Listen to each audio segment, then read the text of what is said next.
Hey folks, it's me, Brian, and this is what I'm drinking tonight. I'm having McChouffe Belgian Brown Ale, brought to you by the same brewery that produced Cherry Chouffe, which I had several weeks back, and I thought it was delicious. So I decided to try more beers from the lineup, and I picked this one to try next. I didn't read the label. I just read the label, and I got quite the surprise. I don't usually bring my reading glasses into the store when I buy items, but I should have in this case, because I don't think I would have gotten this beer if I'd have read the label first.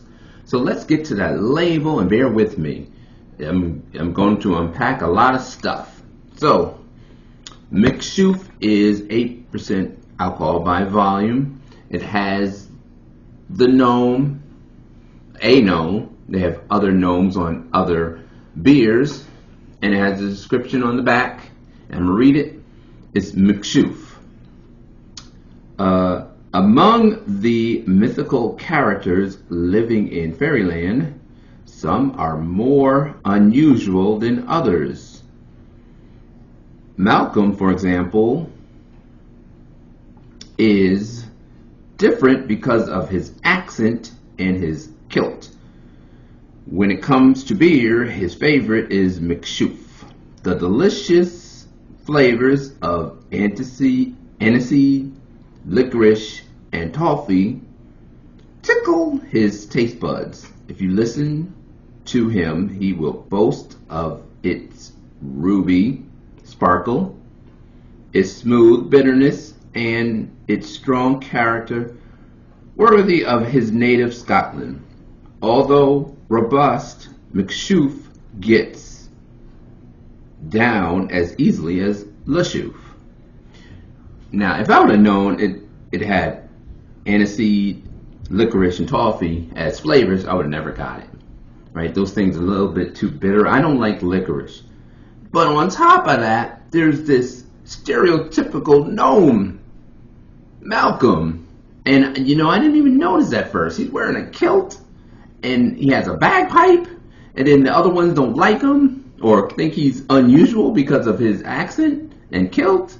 I mean, come on, folks, what are we doing here? I mean, everyone has an accent if you think about it. So they've quite done some stereotyping here, and I don't know about that. Well, let's check out this beer. It's getting all over the place. As expected, it is brown because it's a Belgian brown ale. I had no idea McChouffe was this stereotypical Scottish gnome. So this is what it looks like. It's very dark, right? They call it a brown ale, but this is almost a peg. It's very, very dark, and it has quite an interesting head to it. 2 fingers worth. It's not particularly foamy. It's kind of it's almost like a soda head, like if you poured soda, and how a Coke would look if you poured it quickly into a glass. And it's kind of breaking up. Very bubbly. So there's probably a lot of carbonation in this particular beer. Let's give it a sniff. Smells malty. Again, like chocolate, maybe. But of course, it's supposed to have these spices and licorice. So let me taste this equivalent to Lucky Charms. This is the beer equivalent to Lucky Charms. Prost, my friends.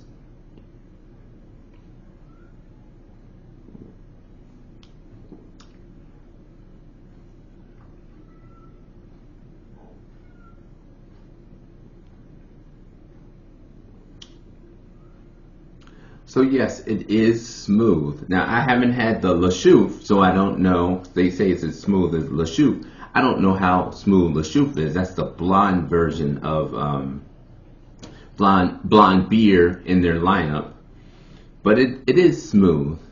Not particularly boozy for 8%, but that could just be me. That's where I traffic, in the 8 and 9 and 10% when it comes to beers. The head goes away pretty quickly. Now it looks kind of like a flat soda. I'm not necessarily tasting the aniseed, but it does have like toffee notes to it. No particular fruity notes or like caramel or like candied sugars.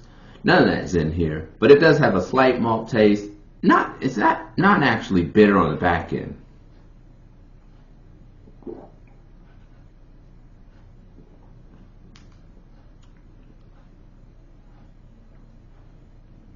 It is a bit spicy. So how would I rate this? Well, it's not really rocking my socks. I'd give it about a 75. However, I'm going to deduct 20 points for this stereotype figure that they have on their bottle. So now it gets knocked down to a 55. You fail. You fail, McChouffe. But in all seriousness, it's just an average brown Belgian style beer. I've had others, like I had the Leaf, Leffe brown version, and it was kind of like the same. It just might be that I don't like the style of a Belgian brown ale. I like the Belgian dark strong ales, but the brown ones really don't really move me. So I'm gonna have to pass on this one. Drinkability, it gets a thumbs up. It is drinkable. It's not putrid. It's not undrinkable. However, it's just kind of average if you ask me. And if I would have read the label, and this is going to be a life lesson for me, bring your reading glasses into the store. I keep telling myself that every time I go into a store. I should have brought my reading glasses in. But I'm definitely going to get it from now on because I don't want to make the same mistake. And this is kind of ridiculous. You know, I've always made a point to say how ridiculous labeling can be. This is ridiculous. I mean, this is tiny. I mean, even when I put my glasses on, I struggle to read it. I know my eyes are not that bad. Anyway, there you have it, folks. I had a 75 out of 100. An ordinary beer. Not anything to write home about. And that's about it. Stay safe, stay sane, and I will see you on the next video.